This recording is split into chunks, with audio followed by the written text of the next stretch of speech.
Hello at welcome po sa aking vlog. Ako po si Ann Abrahano, isang self-taught graphic and visual artist. At ngayon po, naisipan kong i-share yung aking pag-ibig for closed house journey. So, ito po kung nasa saan ako ngayon. Ito po ay ang bahay na napanalunan ko nung nag-bid ako sa pag-ibig 2 years ago.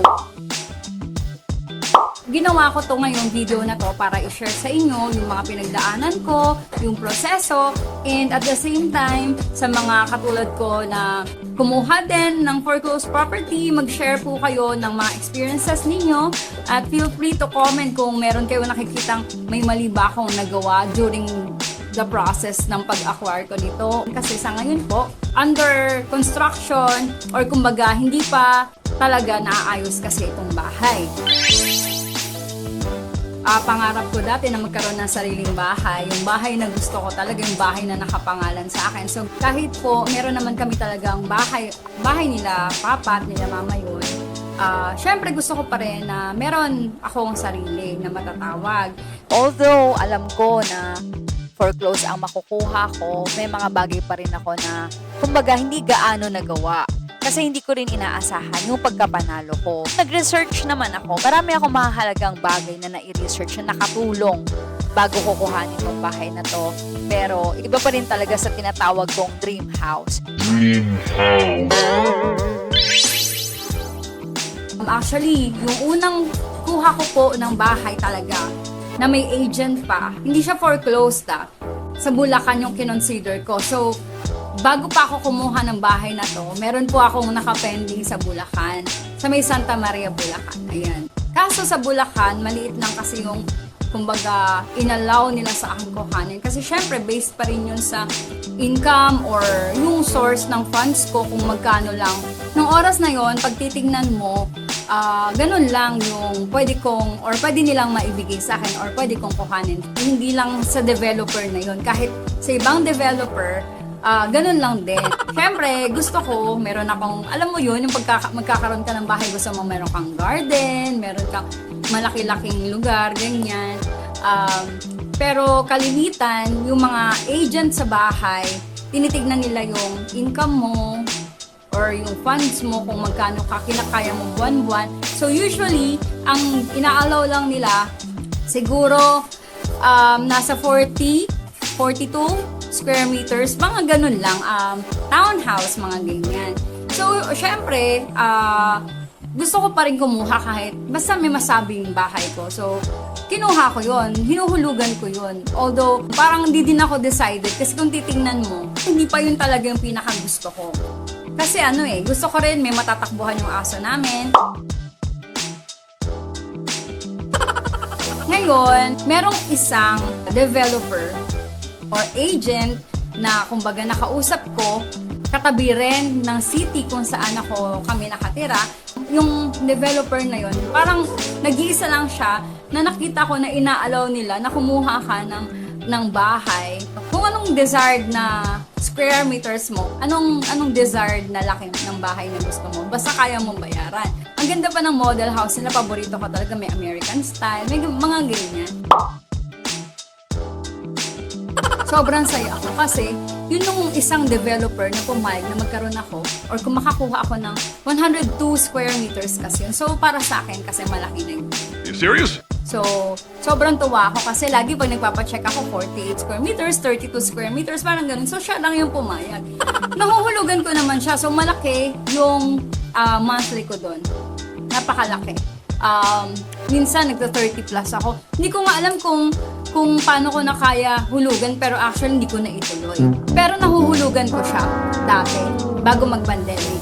Kaso nung nagsimula ng dumating yung pandemic, nasabayan pa na naoperahan ako, nagkaroon po kasi ako ng sakit that time, alam mo yun, kumbaga, ang dami kong mga bagay na, kumbaga, hindi na kaya ng expenses ko, kahit gustuhin ko. So, nahinto lahat ng yun. Lahat ng binayad ko dun sa bahay sa may Santa Maria, Bulacan na kinuha ko, bahay din doon sa developer na yun is nabaliwala lahat. To make the long story short, kasi hindi ko siya naituloy. pandemic po, naisip ko na bumaba lahat ng presyo. Di ba pansinin nyo, bumaba lahat ng presyo ng pandemic.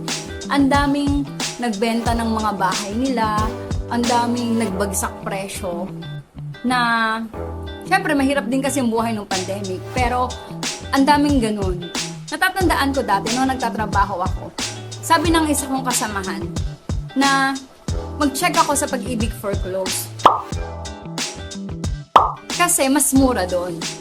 So, ang sabi niya, i-consider ko din daw. Yun, bago pa ako kumuha ng bahay sa agent. Yan ang lagi niyang ino-encourage sa akin. Pero may isa rin akong kasamahan na nagsasabi na, kung meron ka namang pera, ba't kukuha ka pa ng foreclose? Sakit pa sa ulo, kalimitan yan. Yung mga ganyan. Kaso nga, dumating ako sa point na gusto ko magkaroon ng sariling bahay, ng laki na gusto ko, pero hindi ko kaya magbayad ng ganun kalaki tulad ng binabayad ko noon. Nakita ko, naisip ko, sumilip sa Pag-ibig, foreclose na mga bahay. At itong bahay na to, na nakikita ninyo ngayon, located po siya dun sa lugar or subdivision. Actually, exact subdivision po ito. Kung saan, yung kinuha kong bahay na sa isang agent, ibang face lang, pero exactly the same subdivision kami. Foreclosed nga lang to. Kumbaga, older face nila ito kesa dun sa mga bago na magaganda talaga, tsaka modern na yung design.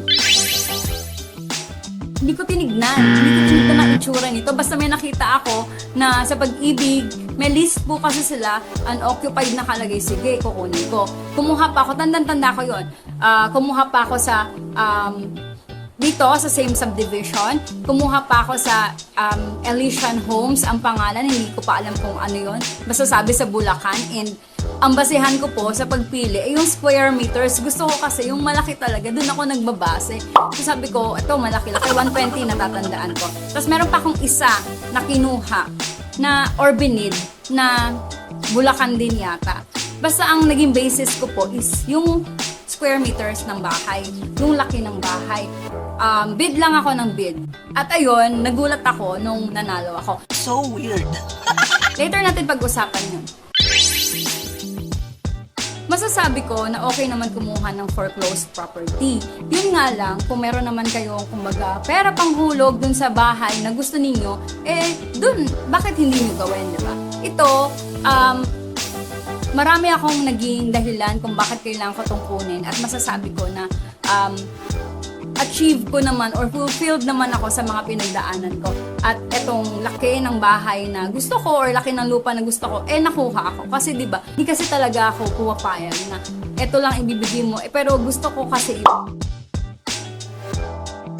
sabi nga nila, kung mangangarap ka, itodo mo na, diba? So, tinignan ko at nagkataon na walang nakatira dito sa bahay na to nung nakuha ko.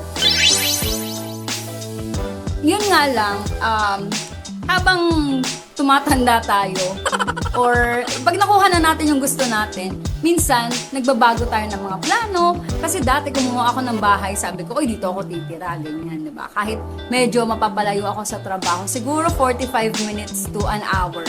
Okay lang yan, basta may bahay, ganyan. Tapos, ngayon, naging ano na lang siya, rest house na lang siya. Every weekend na lang pumupunta, hindi ko pala kayang panindigan yung pagtira ko sa malayo, tas dito. Malay nyo sa susunod, di ba? But the point is, kung kukuha po kayo ng bahay, siguraduhin po ninyo na gusto ninyo, maitutuloy ninyo, malinaw sa inyo kung bakit gusto ninyong kumuha ng bahay. Kasi minsan, alam ninyo, or i-consider din po ninyo yun sa lokasyon kung saan kayo nagtatrabaho. Katulad niyan, sabi ko sa sarili ko, kaya ko naman mag-travel ng balikan. Tapos pag-iisipin ko ngayon, nakakatamad pumunta. So, ayun, i-consider niyo po yung lokasyon. Yung lokasyon kung nasaan yung mga kamag-anak ninyo, kapamilya ninyo, lokasyon sa trabaho ninyo. Yung hindi kayo talaga magiging completely parang stranger dun sa lugar na yun. Maganda po kasi na kahit papano, meron kayong kumbaga kakilala dun or meron kayong somehow idea dun sa lugar na kukunin ninyo. Kasi sa akin, napakaswerte ko naman kasi sobrang mababait po yung kapitbahay. Una po sila sa akin dito. So, kwento ko yung history ng bahay na to sa aking next video. Pero sa ngayon, yun muna masishare ko. nagsisisi ba ako kung bakit ako kumuha ng bahay na ganito. Kasi parang ayokong i-let go kasi ang dami kong pinagdaanan dito sa bahay na to. Ang dami kong mga, kumbaga, sabihin na natin na medyo nahirapan din ako. At lalong napamahal sa akin tong bahay na to kasi isa ako sa unti-unting nagpaganda. Kung makikita po ninyo dati ang itsura nito, which ipapakita ko sa inyo sa next video ko, hindi talaga maganda kasi nga unoccupied siya, abandonado tong lugar na to. So ayun lang po, abangan po ninyo ang next video at papakita ko po sa inyo yung umpisa ng bahay na to. Anong itsura niya at ano yung status niya nung time na nakuha ko siya. 2 years ago po yun, actually April 2022, nag-move in po ako dito. So ayun, abangan po ninyo yung aking second video tungkol dito. Marami pong salamat. Please comment down below kung meron kayong experience sa pag-ibig acquired asset at pag-usapan po natin yan. Magandang araw po sa inyong lahat.